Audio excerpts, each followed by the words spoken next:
Now, I need to know the story about, see, we're talking about, this is probably 1960, right? Genovas Chestnut Inn in Kansas City, Missouri? Yep. Okay, and this is, tell me about the story about Dad and George Jones. Okay.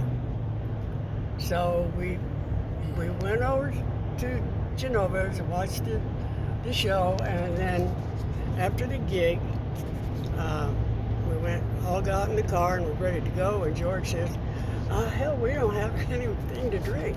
So he goes back and beats on the door, and they let him in and he got a bottle of whiskey.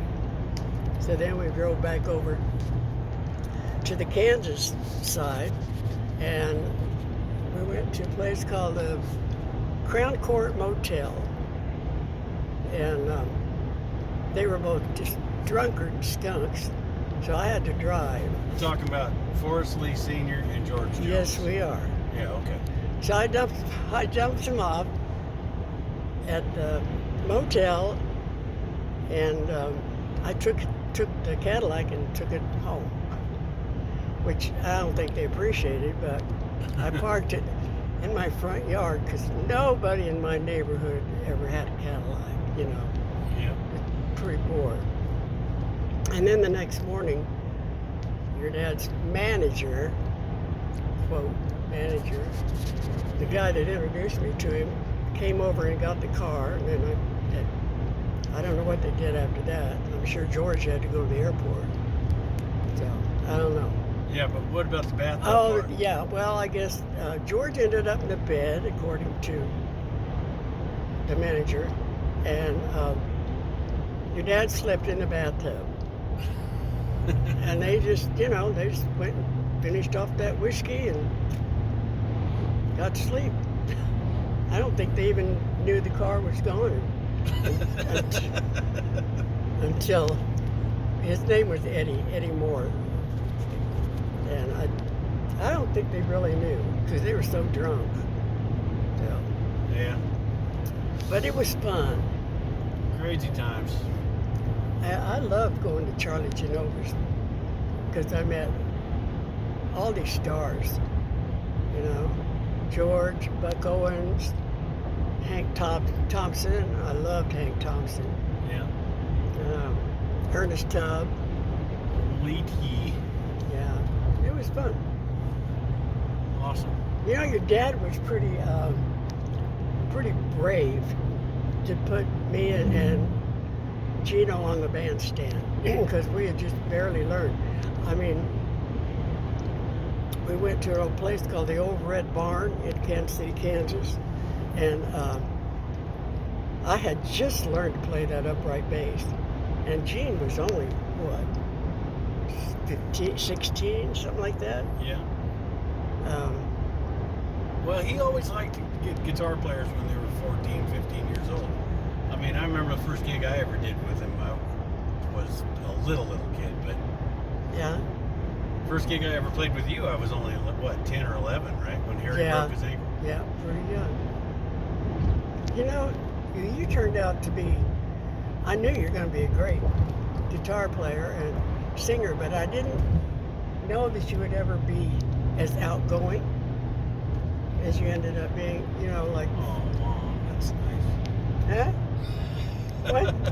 I just said that was nice. Oh, well, I'll pay you later. Yeah. Yeah. It's true. When we went up to the practice up at Dave's place, you just kind of watched, everybody. You really didn't have too much to say. Yeah. But you were pretty young. Probably didn't. I was timid. I remember that vividly because I was like 10 years old, I think.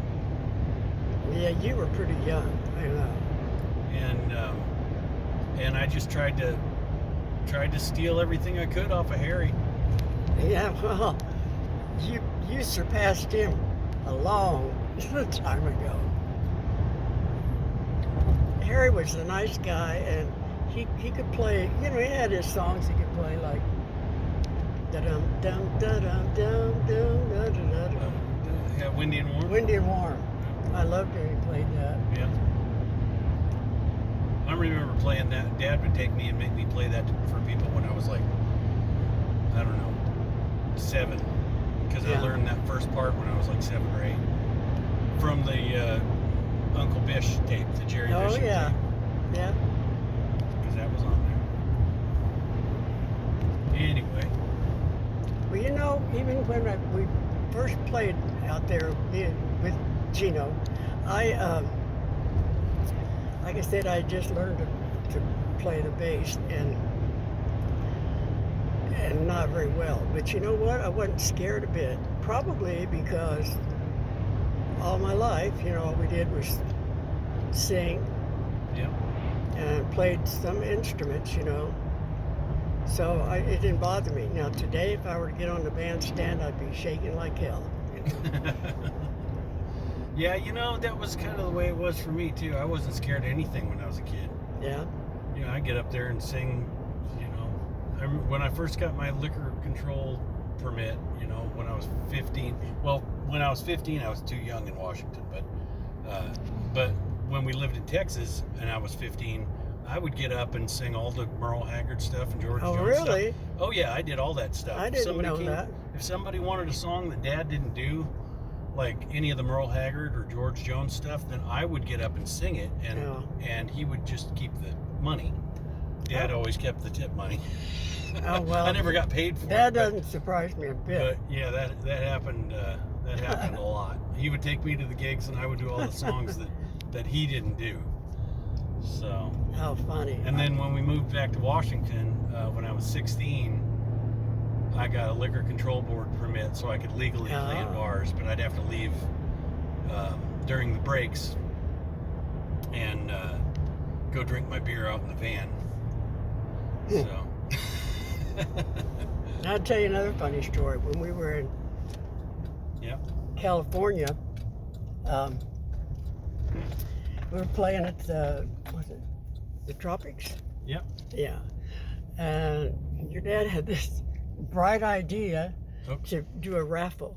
Hold on, I gotta get you on the camera. Oh, please. Oh, sorry, Mom. You gotta do it. Okay, so go ahead. So anyway, he started this raffle. I don't remember what he was raffling off, bowling ball or something. And I think he made about $75 Wow. that night. That was pretty interesting. Huh. Yeah. That was a funny story. And then they finally stopped him because it was illegal. Hey, that didn't stop Dad from doing a whole lot of anything. No. That was a great time. Anyway, this is Forrest Lee Jr. signing off. This is my mom, Bonnie.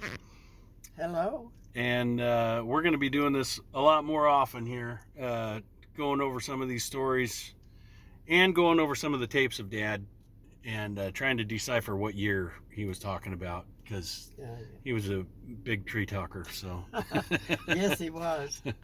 All right. Well, hey, everybody.